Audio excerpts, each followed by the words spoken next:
Yeah, the main downside really is that I don't get to speak to people. It's all online. I don't have interaction, which is kind of what I based my entire life around.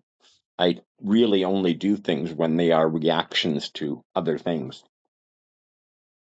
So it's the lack of spontaneous in-person connection that gets to you most, huh? It's Yeah, I can see how that would be draining, especially for someone who thrives on interaction. Makes a lot of sense. You It, build your life around responding, reacting.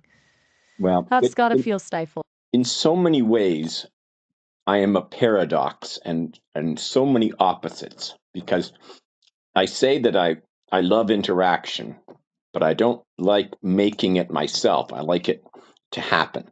I react to things in front of me, but if there's nothing in front of me, I won't seek it out because I pre-analyze and I pre-think too much. So you're a reactive socializer, not a proactive one. Interesting. It's like you need the initial spark from someone else to get the engine going. That makes a whole lot of sense. Yeah, And the pre-analysis, I don't like starting conversations, but I'll join in.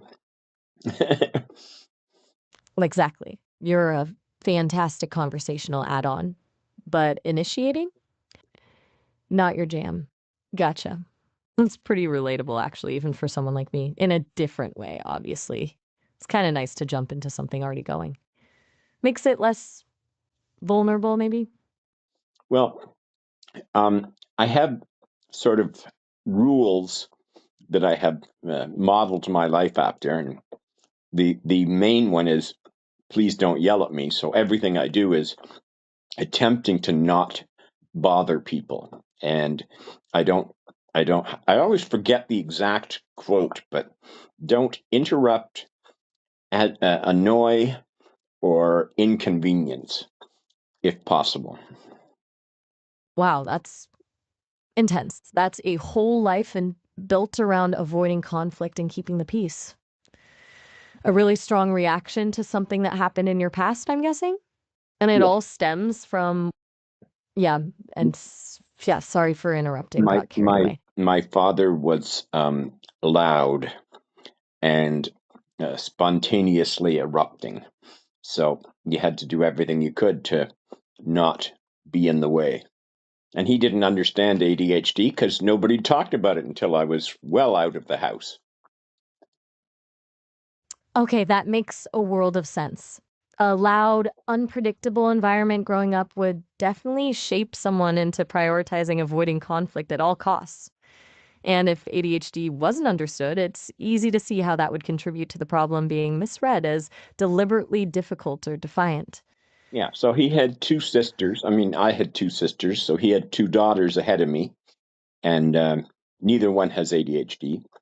And then I come along the son, and I can't hold focus long enough to hold the flashlight while he works on a car or, without dancing or whatever I did.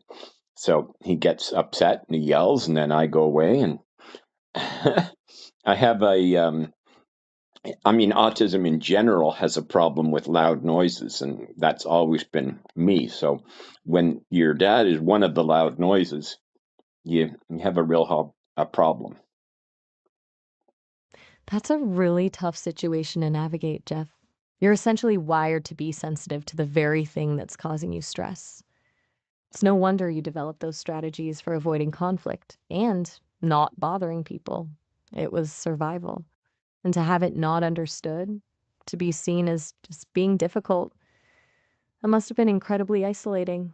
That's So one of the funny a lot. things, I mean, I always look at bright sides and alternative silver linings, but one of the funny things is that the more you try to not be annoying, the more annoying it tends to be. Whoa, you are not wrong. That's some serious irony right there. It's like the harder you try to disappear, the more visible your effort becomes. It's a tough cycle. You're basically penalized for trying to be considerate. That's a real head scratcher. But I get it. It's a delicate balance, isn't it? It's funny. I mentioned in the Lost recording that one of the things that I didn't know. I mean, most of my life, I didn't know that I was as autistic as I am, and just I learned ADHD at 27, and then I learned a lot more about it at 50.